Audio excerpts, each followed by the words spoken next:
Carrying on the spooky theme, I'd like to tell you guys a legend. A legend of a great lumbering knight who haunts these lands, and yet he comes near.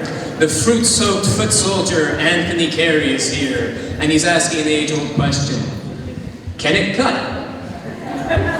Can it cut? Hello everyone, thank you for coming tonight. So I like that you use the term fruit soldier rather than foot soldier. Many of you would have heard the term fruit ninja before. Maybe a substitute could be fruit knight, though that sounds more like a really tasty Batman.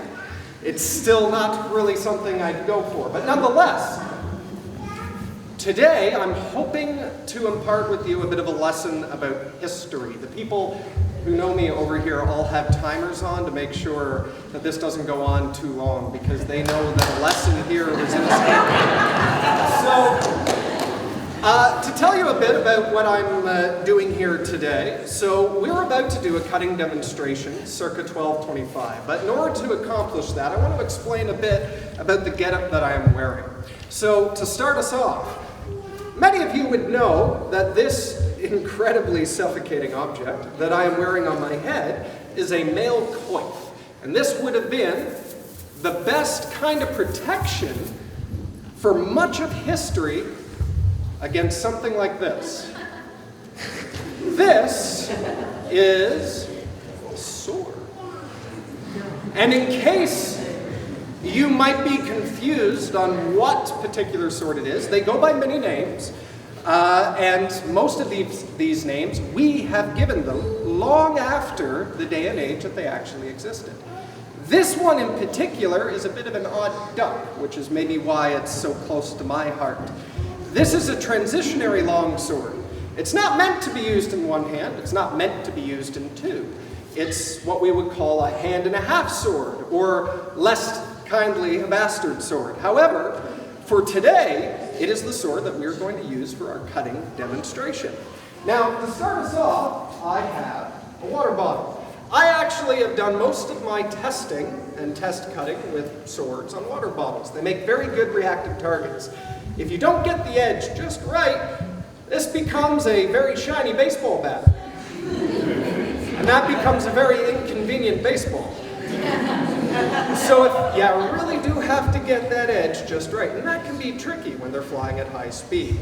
So we're going to get started with that in a moment. Now, before we do, however, in the interest of safety, and also Miss Norman's nerves, I'm going to ask 4 volunteers from the audience to demonstrate one other part of protection from ancient history.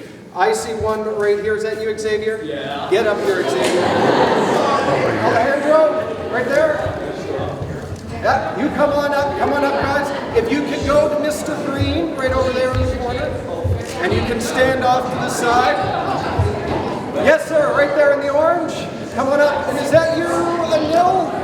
I can't quite tell, but right there in the black. Yes, hoodie. In the hoodie in the black. There. Come on up. So, you guys can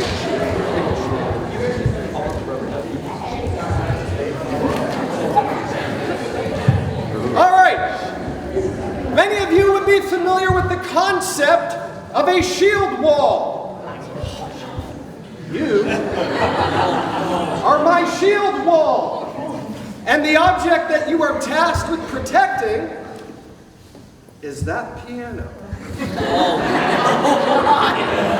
while we do our cutting, it is on you to ensure no water, no vent, and no fruit winds up in the finer inner workings of that magnificent machine. All right, with that, let's get started. So this is a double-edged sword. You can cut with either side. For the interest of both speed and safety, I'm going to be keeping it fairly simple tonight. So beginning with our simplest, the water bottle.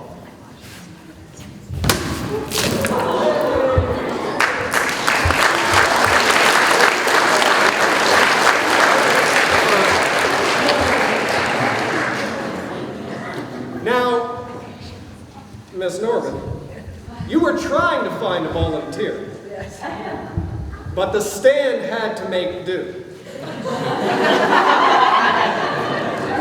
I was not about to turn this into an excerpt or a retelling of William Tell. I was not going to do that. Now, the apple is definitely the one that I am most intimidated by. All right. If there was one I was going to knock the stand over, this would be the one.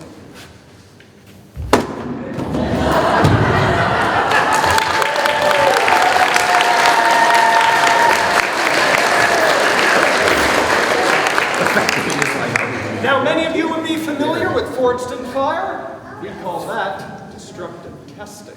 All right. Oh, I'm fully aware of my keys. Thanks for looking out for me, man. Appreciate that. One more try, and then if not, I'll just switch to something bigger.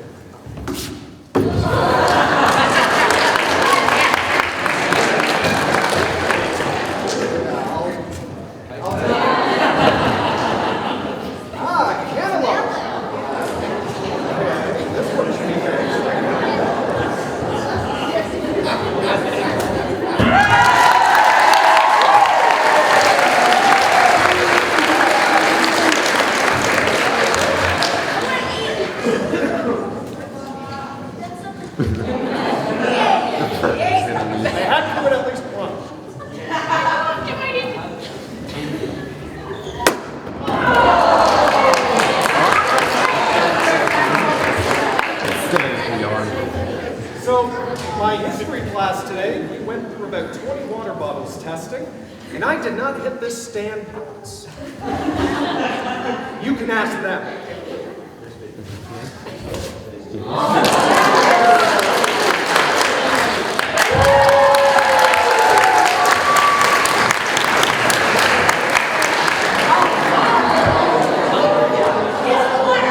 All right, this will be the last one. This was a mess. You guys want some water? Do you have like a preference for the size of your slices?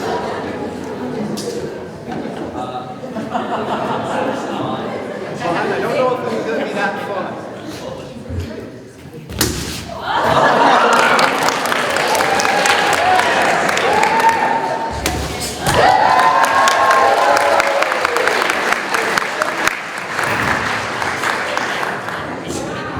Yeah, so that's the ideal. I can't say I achieve that all the time.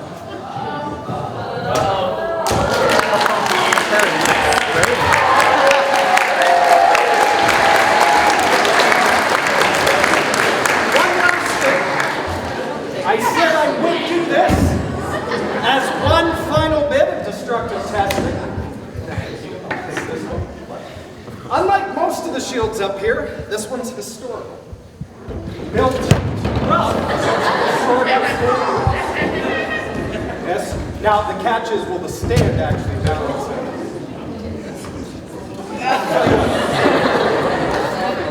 I really don't want you to hold it for this part, but you know exactly, maybe you. No, I don't.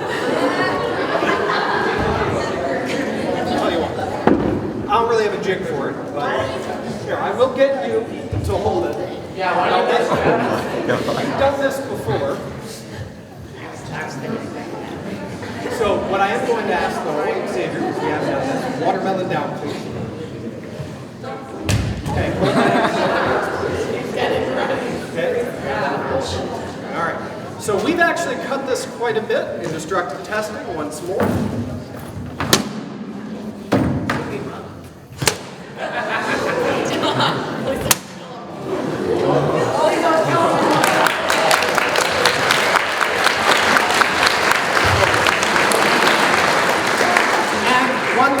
Bit of knowledge, the reason I like to demonstrate that, it is a common misconception, especially in film, that shields are rimmed with metal. That's actually a precise reason why they were not most of the time, because you want wood to catch the sword rather than cause it to skid off, causing harm. Normally I would do questions, but I feel like I've grotesquely overtaken my time, so I'm going to call it. Thank you very much.